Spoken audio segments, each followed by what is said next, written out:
In one corner, OpenAI's ChatGPT, the chatbot that shocked the world. In the other, Google's AI powerhouse, armed with decades of research and more data than any company on Earth. This isn't just another tech rivalry, this is a fight for the future, and right now, it's getting brutal. Not long ago, Google seemed stuck in neutral while OpenAI sprinted ahead. ChatGPT exploded, Microsoft poured billions into the partnership. The world couldn't stop talking about it. But Google isn't sitting still anymore. They've unleashed Gemini, an AI platform designed to do one thing: crush OpenAI's momentum. And they're not playing defense. They're going after OpenAI's core business, its developer ecosystem, and even its browser plans. So here's the question: who's actually winning? And more importantly, what does this battle mean for you?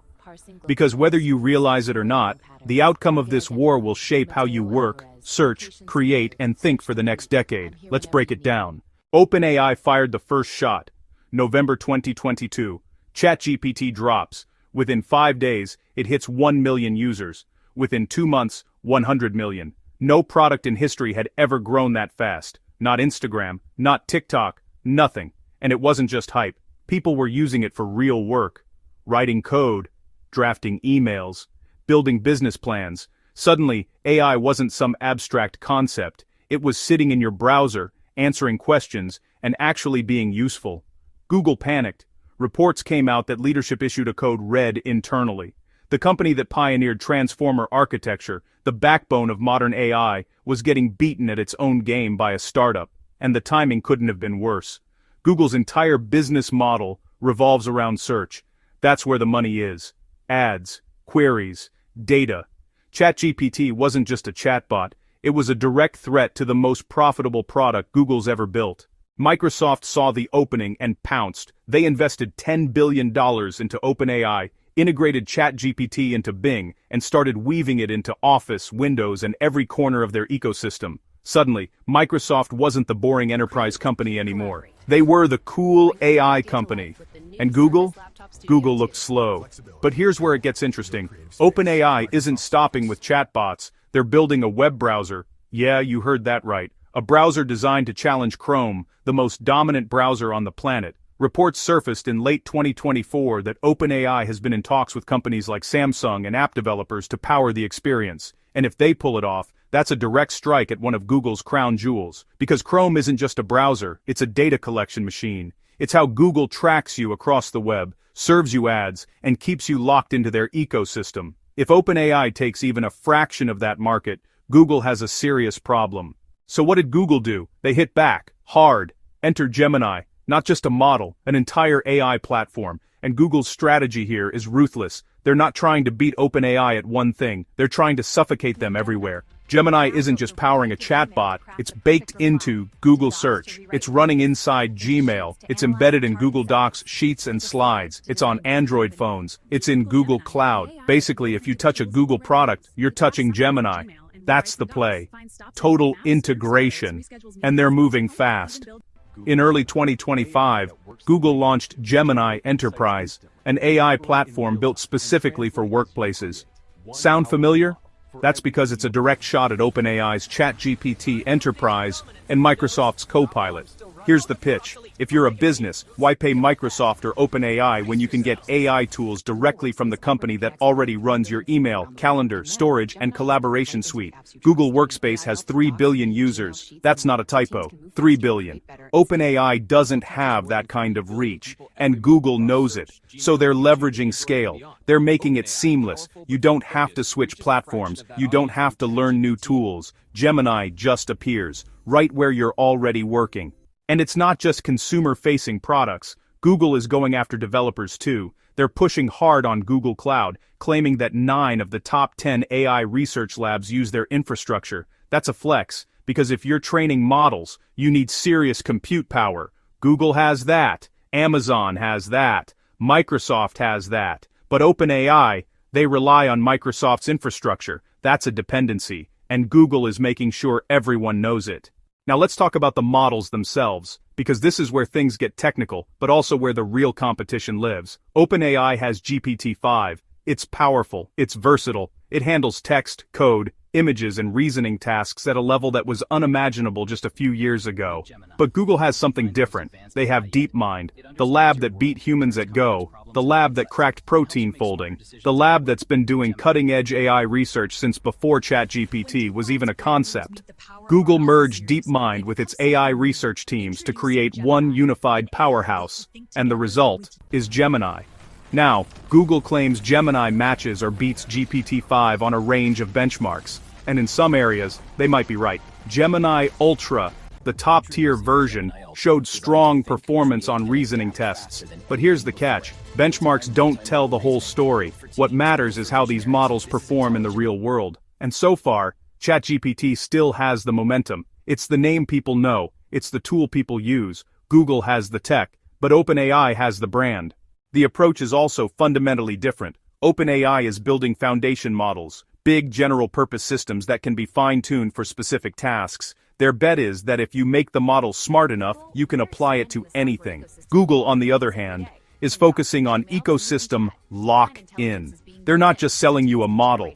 They're selling you a world where AI is everywhere, constantly learning from your behavior, making your life easier without you even realizing it. That's more insidious, but also more effective. Think about it. You open Gmail. Gemini suggests a reply. You search for something. Gemini refines the results. You open Google Maps. Gemini predicts where you're going. You're not interacting with AI. You're living inside it. That's Google's endgame, total ambient intelligence. And if they pull it off, OpenAI's standalone chatbot model starts to look limited by comparison. But OpenAI has a card up its sleeve too.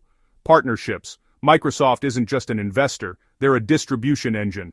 Copilot is now in Word, Excel, PowerPoint, Teams and Outlook. That's hundreds of millions of enterprise users getting OpenAI's tech delivered directly into the tools they use every single day. And here's the kicker. Microsoft is undercutting Google on price.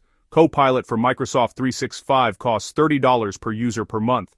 Google Workspace AI features, similar pricing. But Microsoft has the Office monopoly. Businesses aren't going to rip out Office and switch to Google Docs just for AI. They're going to stick with what they know and add Copilot on top. So, what does all this mean for you? Well, first off, competition is good. When two giants fight, you win. Features get better. Prices drop. Innovation accelerates. A year ago, AI assistants were clunky and limited. Now, they're writing code, editing videos, analyzing spreadsheets, and even booking your appointments. That didn't happen by accident. It happened because OpenAI and Google are in an arms race.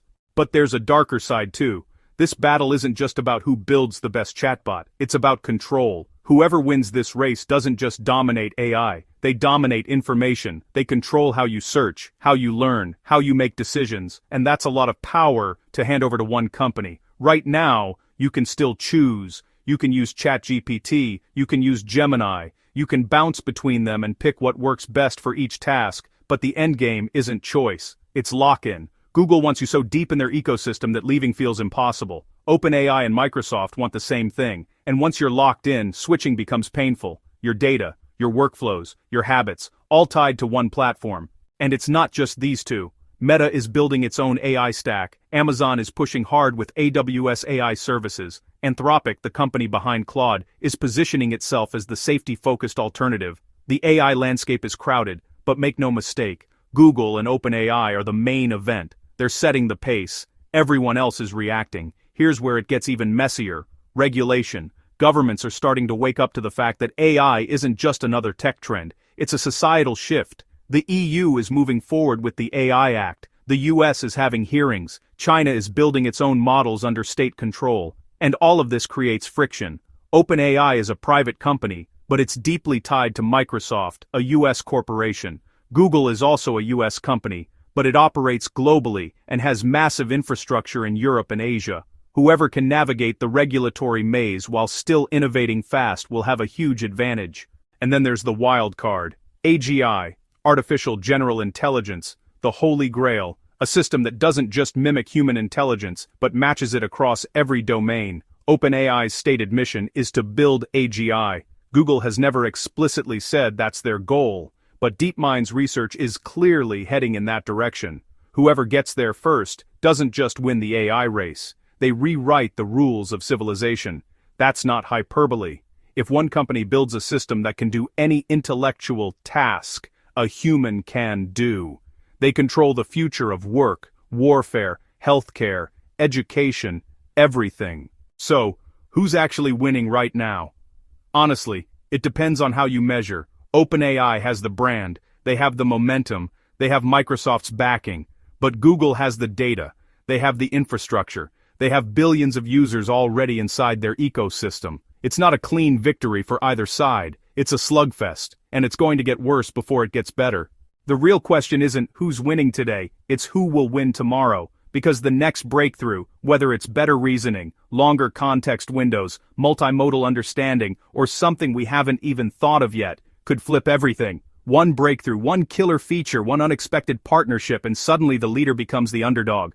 Here's what you should be watching. First, pricing. If either company starts giving away AI features for free or at a massive discount, that's a sign they're trying to lock in users fast. Second, integrations. Watch where these models show up. If OpenAI starts appearing in unexpected places, that's Microsoft flexing. If Gemini shows up in new products or third-party apps, that's Google expanding. Third, developer adoption. Whoever wins developers wins the future. Developers build the apps and tools that shape how we live. If they're building on OpenAI's API or Google's Cloud AI, that tells you where the momentum is going.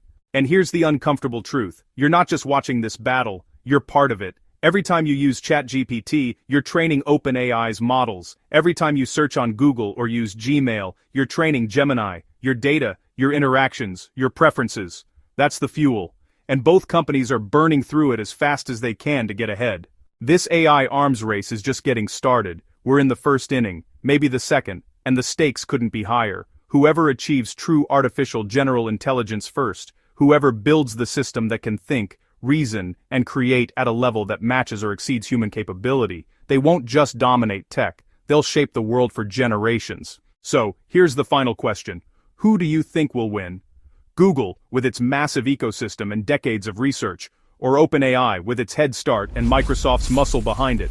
Or will they both get blindsided by someone else entirely? Because in this game, the only certainty is that nothing stays the same for long, and if you want to understand what's coming next in this battle, you need to watch what happens with AI agents, because the fight isn't just about chatbots anymore. It's about systems that can take action, book flights, send emails, write code, make decisions. That's the next battleground, and it's already heating up, but that's a story for another video.